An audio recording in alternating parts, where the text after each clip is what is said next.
This is Pet Life Radio. Let's talk pets.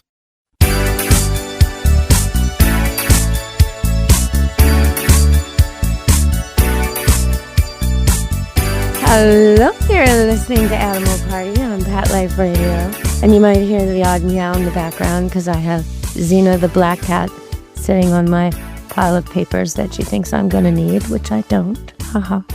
And another cat, Ming Ming, just jumped up, not to be outdone, hoping to hit the keyboard and distract me, because they always know how to bother you, how to get your attention exactly the way that will work best, because they're so smart. But we're going to have a show today on Animal Party Pet Life Radio about a little bit of dogs, but almost all cats. Meow. Because we've got Dusty Rainbolt. Welcome to the show, Dusty. Well, thank you for having me. Dusty, for everybody out there, if you haven't heard her before, you can scroll back to previous shows we've done together. She's author of many cat books, including Kittens for Dummies and Ghost Cats, and she's really good at helping you solve your litter box problems. But we're not going there today. Well, maybe a little. We're going to talk about other things, Dusty. What do you think are some of the myths last year that were circulating in 2024 that we just... those cat myths that, for years, people have thought weird things about cats, and they're so convinced cats can't be trained. Cats are aloof. Cats don't like people. Different myths. What would your pick be for cat myths that you'd like to dispel here and now on Animal Party? Well, yes, cats don't like human. They're not social. All of that. Cats are individuals just like humans are. There are some people that don't like people. So it all has to do with experiences and socialization and whether people have taken time with them. And as a matter of fact, my social boy, who is also a big naughty boy because he doesn't like other cats, is Jeppy. He just came and sat down beside me. So he's an excellent example. He is not social with other cats, but he is social with people. Well, and there's dogs like that, lots of dogs like that, who only like people or are just kind of take it or leave it with other dogs, but live for people attention. There's dogs like that, and there's dogs that are the opposite. Can't wait to get to the dog park. Drag you there if you let them. Don't care if you're on the end of the leash or not. You fall down, they keep going. There's some dogs like that too, the party dogs. So just like people, right? They're as diverse as we are. But one time, I was trying to, what do you say to someone who has a cat that they think is just basically furniture, doesn't respond, isn't interested, they can't get it to do anything? In my experience, I walk into a household like that and the cat has given up on those people, but it immediately tries to interact with me. So it's pretty easy to undo, I find. What do you think about that? Is it that the cat is really that antisocial and that much of a loner that it wants to do nothing, be unstimulated, be non-interactive? Is that really the case? Well, okay, I think you could have two things going on there. I have adopted feral cats, and because they were born in a wild setting and, from the moment they were born, they were taught survival is important and people hurt you and everything.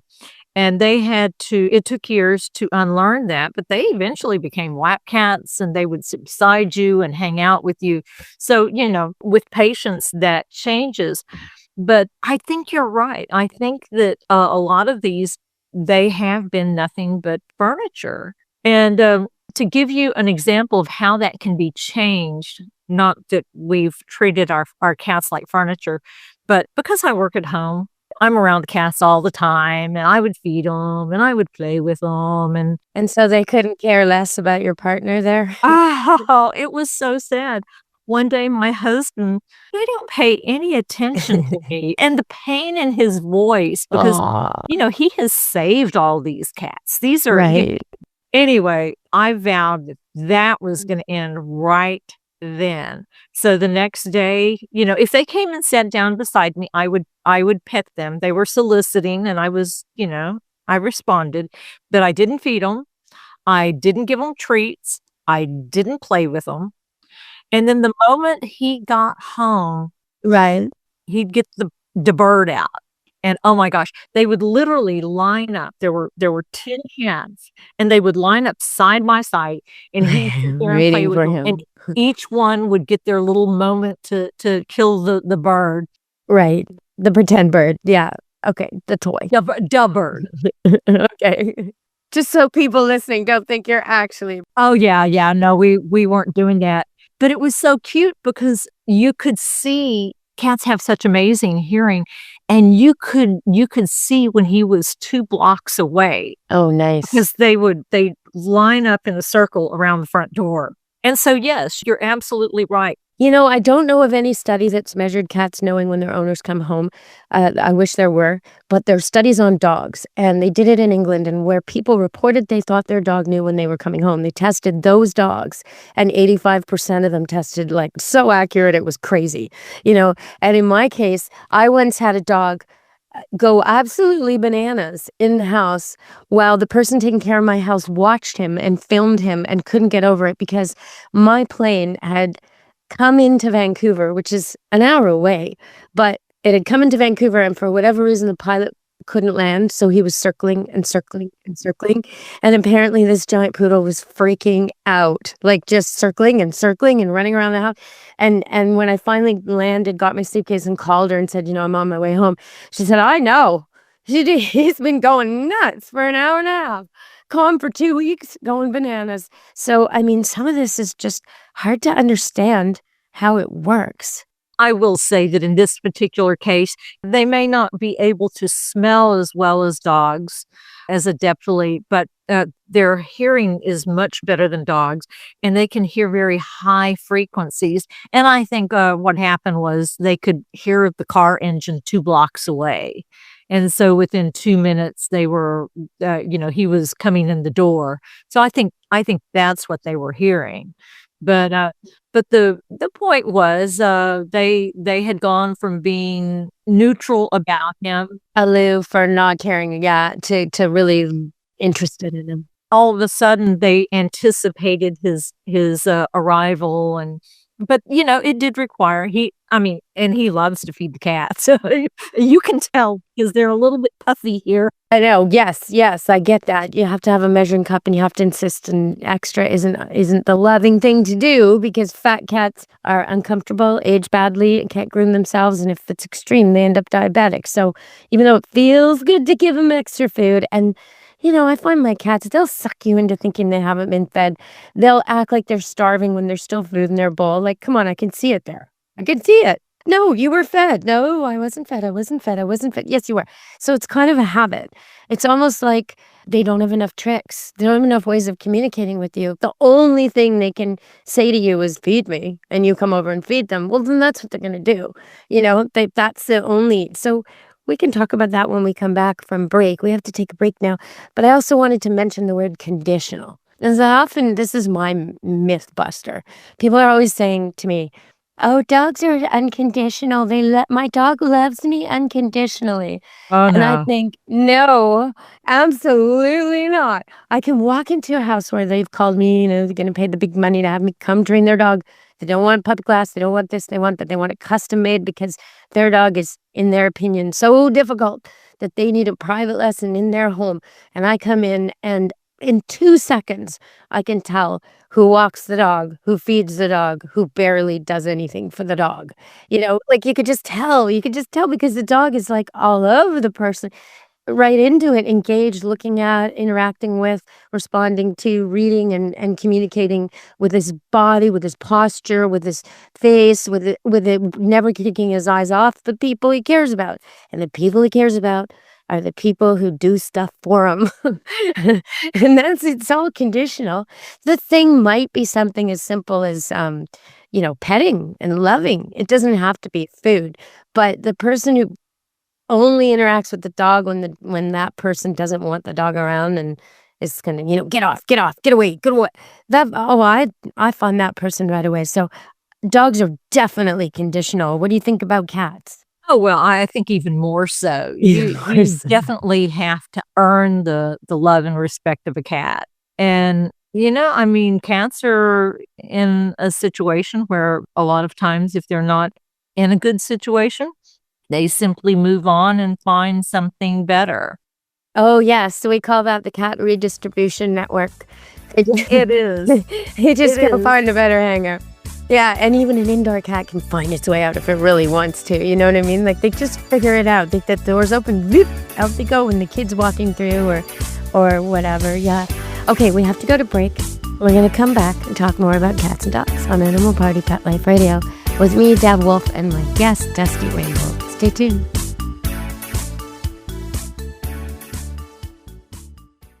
Take a bite out of your competition. Advertise your business with an ad in Pet Life Radio podcasts and radio shows. There is no other pet-related media that is as large and reaches more pet parents and pet lovers than Pet Life Radio. With over 7 million monthly listeners, Pet Life Radio podcasts are available on all major podcast platforms. And our live radio stream goes out to over 250 million subscribers on iHeartRadio, Odyssey, TuneIn, and other streaming apps. For more information on how you can advertise on the #1 pet podcast and radio network, visit PetLifeRadio.com/advertise today.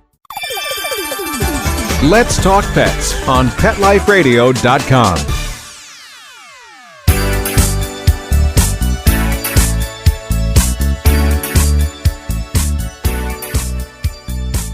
Hello, we're talking with Dusty Rainbolt, and it's me, Deb Wolfe. And okay, I want to play that game. I'm gonna tell you, these are things from the news last year, and I'm gonna tell you 2 truths and 1 lie. Okay. Okay, Dusty, are you ready? Everybody out there, you ready? Try and see if you can guess. Don't Google it, just guess. Okay, I'm not.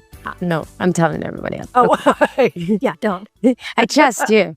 Because you and I are so low tech, we're not going to mess with the computer while we're doing the show because it might backfire. So I've got all my material and my stats and everything else. Okay, so here we go. 2 truths and a lie.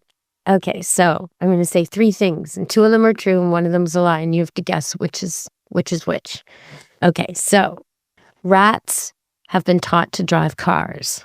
Dogs have been taught to drive cars. Cats have been taught to drive cars. Okay, real cars, they move, they get engine and everything, you have to start it. I don't think they have a clutch. I think they're automatic. Definitely not standard transmission here. Well, I've tried to teach 2 teenagers unsuccessfully. They're still working on it. And so I can say that this is amazing to me. So, okay, so what do you think? Which is the lie? Oh my goodness. Well, I have no question that dogs can figure it out. I mean, that they can learn. Says the cat expert, giving dogs total credit. Look at that. So I guess in this particular case, I think that cats and rats can both learn because they're pretty intelligent animals. But the question to me is, which one would researchers waste their money on? It's not their money. It's somebody else's money. Waste the taxpayers' money on. And I'm going to say they taught rats. So the lie is cats? I think so. Oh, you guessed right. Oh, darn. Okay, well, I'm going to get you to give me 3, but not now. We'll do it at the end of the show. We'll have 1 more break, and then we'll do yours where I have to guess. Oh, my goodness. Okay, because I thought I was looking at that and thinking, okay, it's got to be obvious because, rats will do anything for food and dogs will do anything to please you. And cats, can you imagine trying to convince a cat? It would be like, look. It would be like Cat Lassie. Do you remember the Saturday Night Live bit with Cat Lassie and No. Kimmy fell in the well and Cat Lassie, go get help and he's over there breeding Cleaning with himself. Yeah, he's taking the long way and using her box and So funny. that was brilliant. That was brilliant. Yeah, that's good. Because there's no such thing as a seeing eye cat. And there never will be. They're like, you know what? You want to step into the street. It's your choice. I saw a skit about that the other day. I can't remember if it was Monty Python or what. It might have been. But so they had seen eye cats and all these guys were hitting low bridges and falling off the sidewalk into the water. Just hilarious. I think I'd rather trust the rat Well, yes, me too. Even just the amount of sleep that a cat likes to have, 18 to 20 hours a day. If you really had a seeing eye cat, would you need like 5 of them and pull shifts? There's just no way, right? There's just no way this is going to work. And the problem with that is, okay, so you have 5 of them, but they all want to sleep at the same time. So you're still you still don't Together. have any help. Okay, that's something I did want to ask you about because I had an email question about that. And it's from a person who owns dogs and cats. And she's noticed that when it's a very long email and it has pictures, so cute. But anyway, she's noticed that when some of her dogs are just fine with cats, except when they're with a dog, like a neighbor or friend's dog, or she was pet sitting, who isn't good with cats. Then all of a sudden, her dogs become cat chasers too. And so she's asking, is the same thing true with cats? Is there a cat like that will behave itself, but then it sees when another cat is around, is there peer pressure? I don't know that it's peer pressure in the cat's situation. Cats are they're social, but they're also territorial. Social but territorial. Okay, so like with dogs, it is a bit of peer pressure, but it's also copying. And I have noticed with cats, like when I'm trying to show a cat, look, I'm okay. Trust me. You're new here. I'll go pet some other cat, in front of it. So it sees, oh, that's a nice lady. Look at how that cat's purring. She didn't shoot it. She didn't kick it. She's not mean like the last person I met. Look, she's nice. So they do learn by watching. Right? They absolutely learn by watching, which is a real problem in many cases. Yes. But I do think that also because they have evolved to be solitary hunters, that they do get a little overwhelmed by the presence of new cats they don't know, or even within a clouder that is acquainted with each other, they can rub each other the wrong way. A lot of it has to do with, I think, density of the population. But do they influence each other's behavior? Like say, okay, let's use the example of, the naughty thing, right? The dog knows not to chase cats. He's tempted to chase cats. When there's another dog chasing them, he's going to participate. Okay, so the cat knows to stay off the counter. Guest cat or new cat or bratty cat, whatever, jumps on the counter. Will the cat that knows not to stay off the counter now go up on the counter? Because it's like, well, if he can do it, I can do it too. Ooh. That again, that's hard to answer. Because in dog world, they sure would. In dog world, they'd be like, woohoo, party on the counter, Yeah, but the cats aren't going to sit there and congregate on the counter like the dogs might. So they might look at each other and then later on go, oh, he did it, Let's say there's something on the counter, right? Oh, well. So naughty cat, new cat, naughty cat, whatever, kitten, untrained cat gets up to get the thing.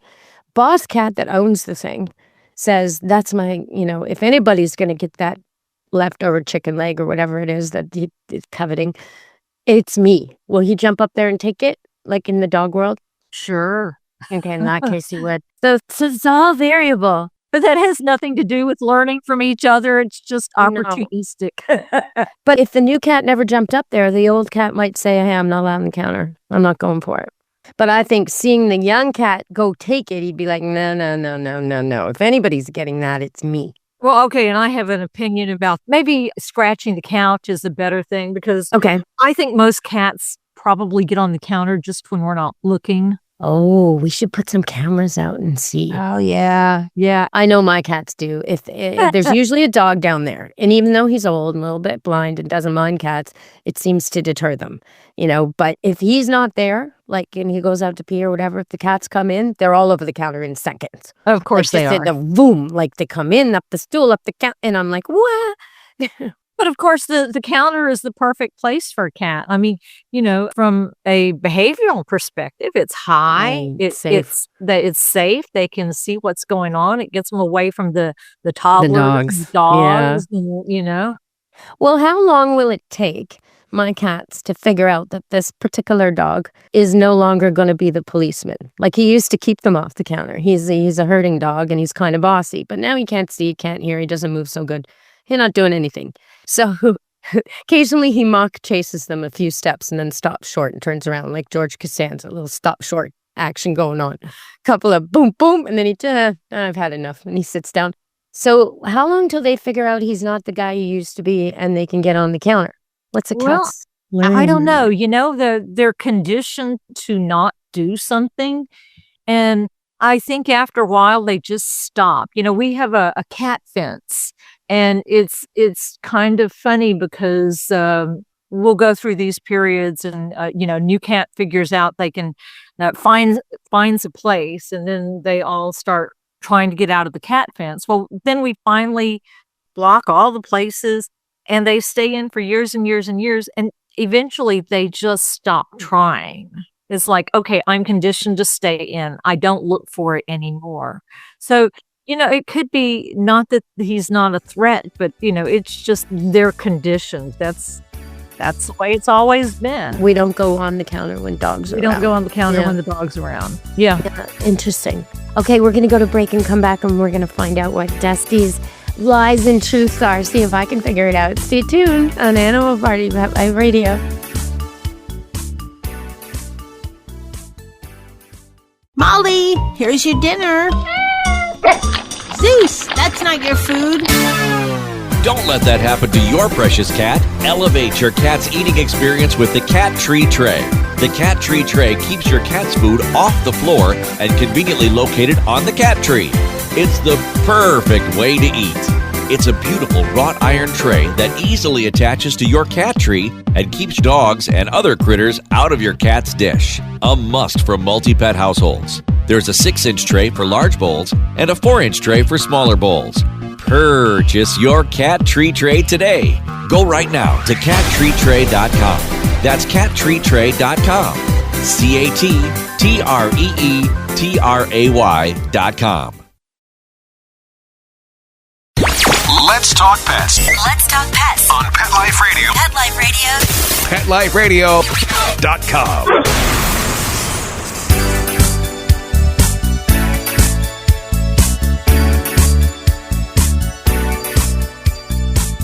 Hello, we're back on Animal Party Pet Life Radio. I always like to just interject a few little trivial facts as we go.